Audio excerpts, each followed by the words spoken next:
Welcome to Lab 10. In this lab, we'll try to understand how we can use Entity Framework with MVC.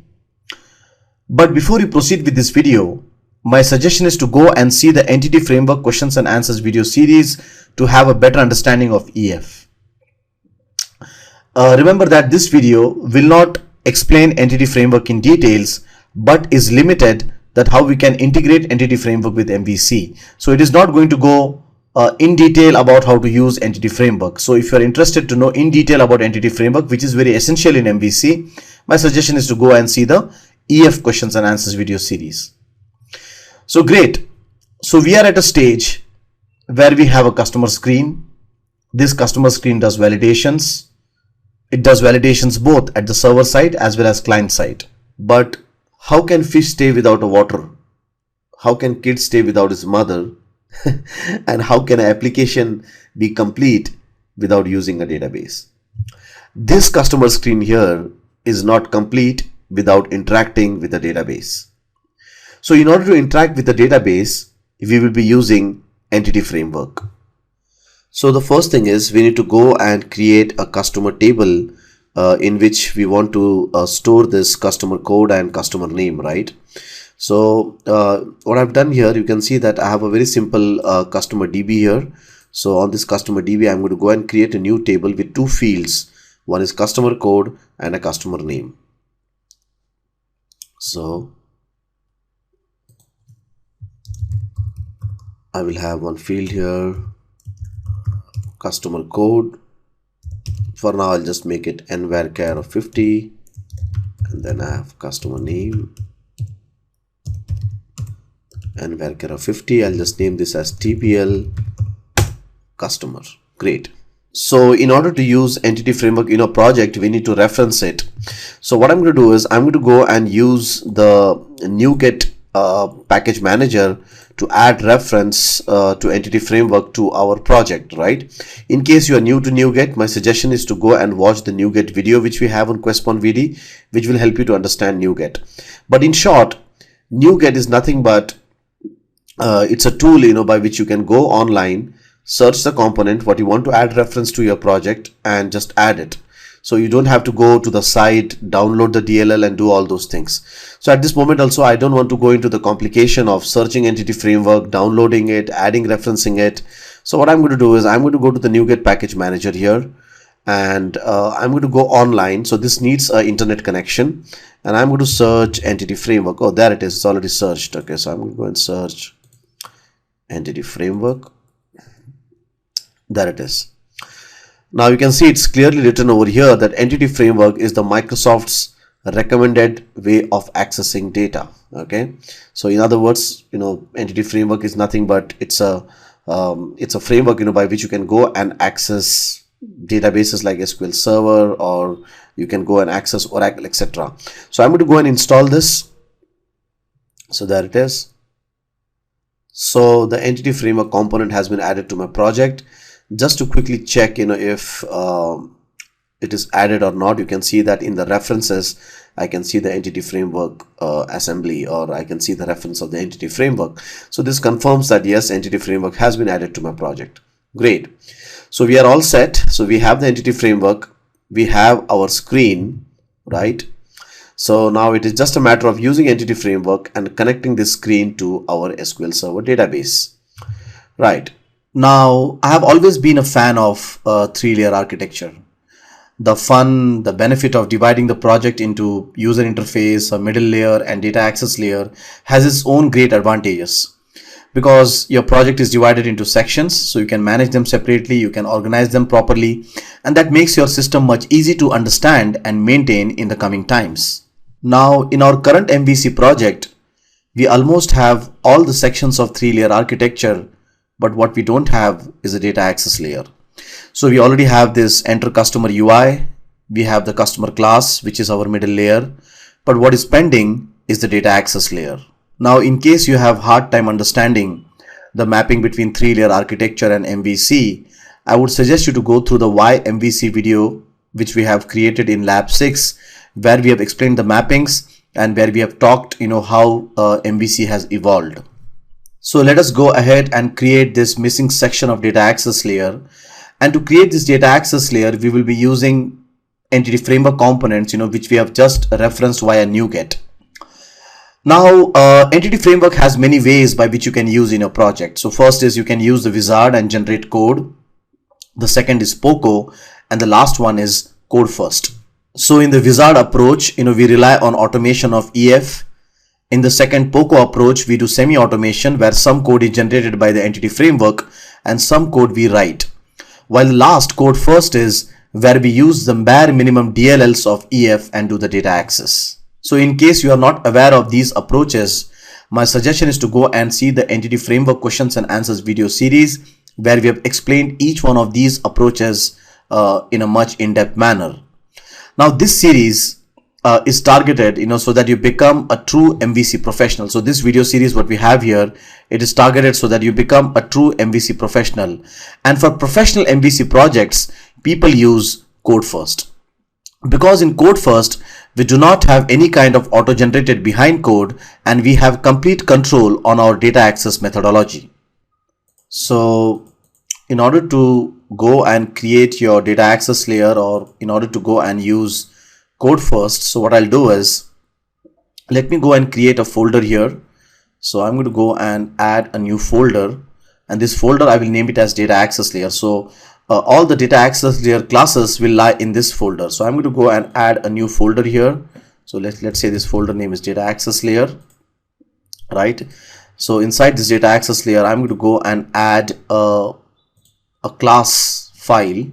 So let me add a new item here. So we'll go and add a class file, and this class file I will name it as this is customer data access layer. Okay. Now in order to go and create this data access layer class by using entity framework, we need to inherit from the DB context class of entity framework library. Now you can see here I have inherited from the DB context class, but it is saying that the appropriate namespaces are missing. So what we can do is we can go here, click at the left hand side of this error sign, and you can see that he says that please use system.data.entity. So that namespace has this class. So there it is. Great.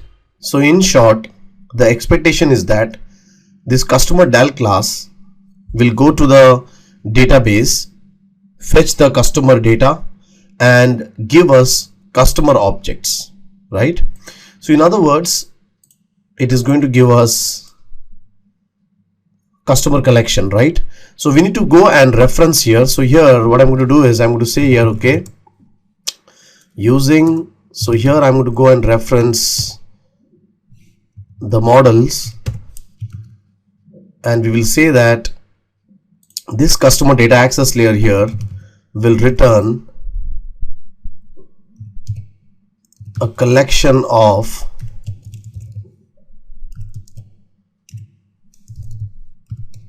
customer objects, right?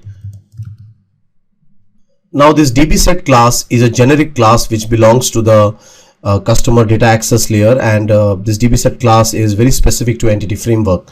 So whenever entity framework wants to return out a customer object or supplier objects or any kind of table records, it is the type of dbset. So in case you are new to generics and in case you are new to entity framework, my suggestion is to go and see the generic videos from the .NET fundamental section. My suggestion is to go and see the entity framework questions and answers video series from the entity framework section, right? But now the next question is, how does this customer data access layer know that your SQL server is located here, your table is DBL customer, your database is customer DB?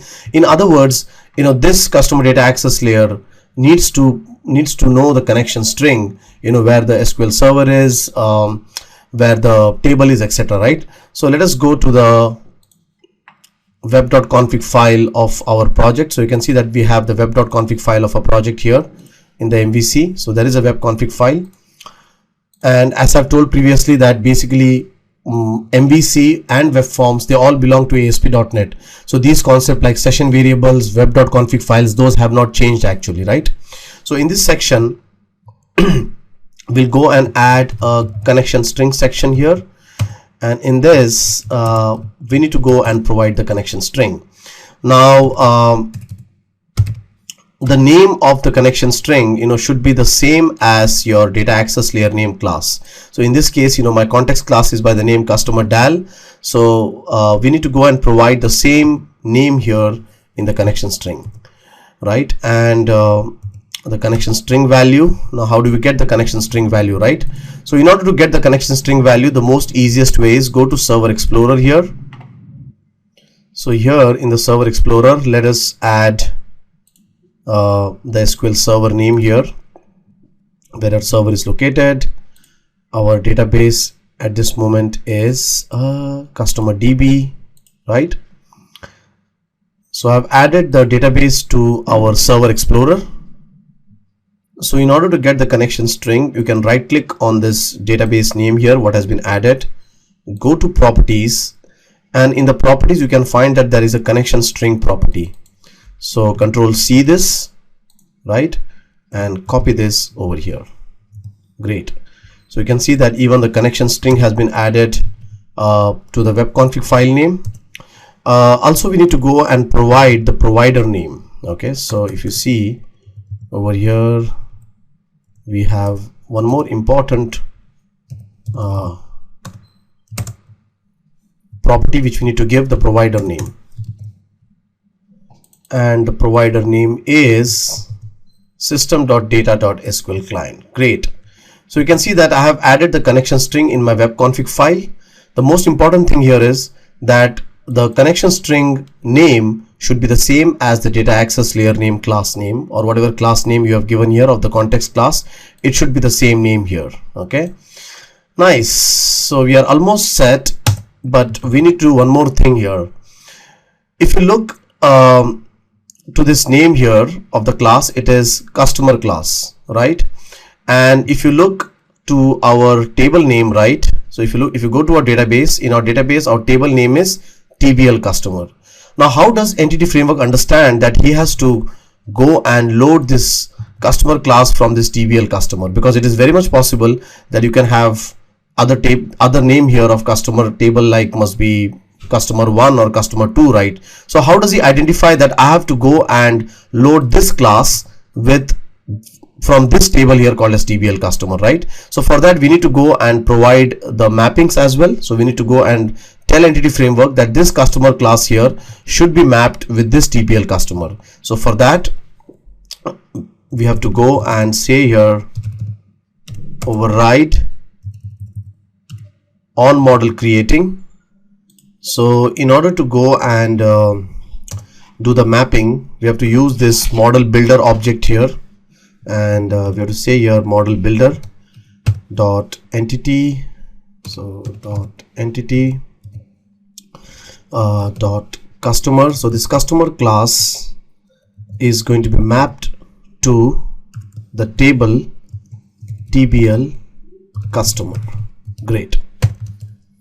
So nice. So we have the customer data access layer here, we have the customer class, so everything is set. So let's go back to our customer controller here.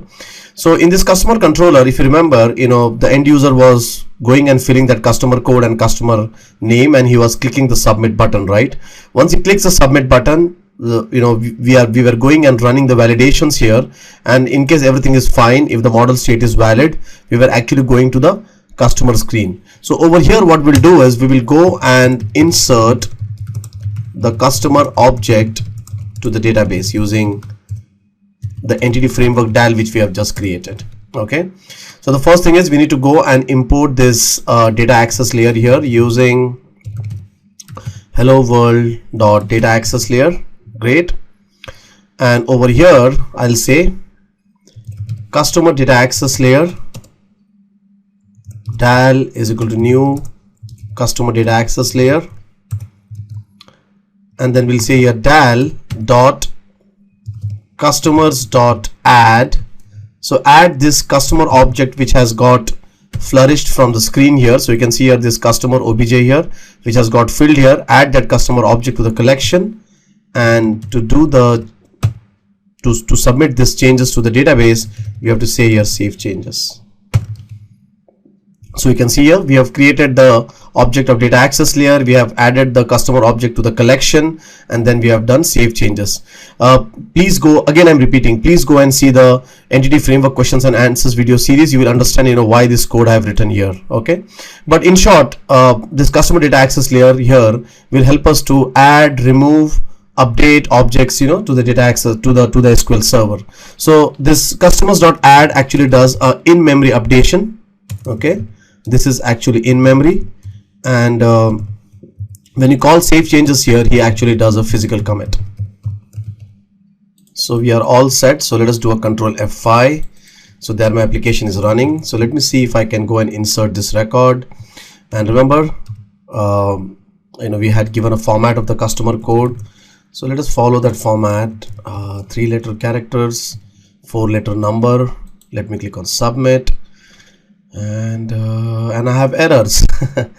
And it is good that we have errors, because I don't want to show you all gloomy things here, and it is good that we have got an error. So the error says that customer has no key defined. Nice. So in case you have gone through the entity framework questions and answers video series, one of the very important thing of entity framework is, or any ORM, is that you need to have a key. Okay, so we need to define that one of the fields from this is a key. So what I'll do is I'll say here that this customer code is the key. Okay, so entity framework or any ORM like Hibernate or LinkU or entity framework, they always need a key. If they don't have a key, they don't know how to proceed, right? So I've done that. Let me build this. Let me again go and run my application. So let me do a control F5 again. So there the application is running. So I'll say here Raju INV1001, or possibly I'll just say CUS1001. Remember, these are the validations. I'll click on submit. Now let us go back to the database and see that if this record has been inserted or not. So I'm going to go and click on this SQL here, and there it is. Nice, isn't it? Wow. So we have hit this button here. So as soon as we hit this submit button here, it has gone ahead, it has used our data access layer. So very quickly it has used this data access layer code here, the object here, created the object of data access layer, it added the customer object, and it saved this record into SQL server. Very nice. So great. So what have we achieved in this lab? So in this lab, what we have done is basically we have used entity framework, and we have used code first approach to make an insert into the database. So what happens? The first hit comes to the controller. The controller goes and gives the data entry page of the customer code and customer name. The end user goes and fills the customer code and customer name, and he hits the submit button, and the submit action of the controller is called. The submit action, first thing is he goes ahead and he fills this customer object. In other words, he interacts with the model, fills the customer object. This customer object is then validated by using the validation attributes what we had, that is data annotations, right? After that, he uses the customer data access layer, which is nothing but our entity framework context object, uses that object to go and make an insert into SQL server, and finally he goes and returns the customer view. So in this lab, we have created a data access layer and we have done database interaction. So this completes our 3 hours of MVC lecture. Oof. So we have more 13 hours pending, and I'm not giving up until I make you a MVC professional developer. So be with me. I know that it is boring, it is tiring, but once you complete this complete lecture series, right, you are ready to execute any MVC professional project. And in case you have any problems, that's my email address, that's our phone number, that's our Skype ID. Feel free to mail, feel free to ping out, and we'll see that how we can help you out.